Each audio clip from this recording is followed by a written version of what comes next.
ডিসেম্বরে জাতীয় নির্বাচনের টাইমলাইন অতিক্রম করতে চায় না বলে জানিয়েছেন প্রধান নির্বাচন কমিশনার এএমএম নাসিরউদ্দিন।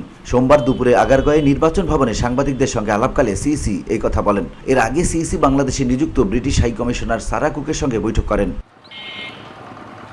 ত্রয়োদশ জাতীয় সংসদ নির্বাচন প্রসঙ্গে সিইসি বলেন, ডিসেম্বরকে মাথায় রেখে আমরা এগোচ্ছি। আমাদের টাইমলাইন ডিসেম্বর, এটা মাথায় রেখে কাজ করছি। ডিসেম্বরে ভোট হলে অক্টোবরে শিডিউল ঘোষণা করতে হবে। টাইমলাইন যাতে মিস না করি সেইভাবে প্রস্তুতি নিয়ে যাচ্ছি। জাতীয় নির্বাচন ট্রেনে উঠেছে কি এমন প্রশ্নে সিইসি বলেন, প্রধান উপদেষ্টা যেদিন ঘোষণা দিয়েছেন সেদিন থেকে আমরা জাতীয় নির্বাচন প্রস্তুতি নিয়ে কাজ করছি। জাতীয় নির্বাচনের ঘোষণা কিন্তু প্রধান উপদেষ্টাই দেবেন। মালয়েশিয়ান প্রযুক্তিতে তৈরি অত্যাধুনিক cleaning machine modern vacuum cleaner যে কোনো ধরনের ধুলো ময়লাকে পরিষ্কার করে ঘরকে করে তুলুন চকচকে ও আকর্ষণীয়। Modem, brand of luxury. British high কমিশনারের সঙ্গে আগামী ত্রয়োদশ জাতীয় সংসদ নির্বাচনের প্রস্তুতি নিয়ে কথা হয়েছে। আমরা আমাদের প্রস্তুতির কথা জানিয়েছি। আমরা তাদের সহায়তা চেয়েছি। প্রার্থীর এজেন্ট ও পর্যবেক্ষকদের প্রশিক্ষণ দিতে সহায়তা চেয়েছি। তারা আমাদের হেল্প করতে চান। তবে কি ধরনের সহযোগিতা লাগবে তারা সেটিও জানতে চেয়েছেন।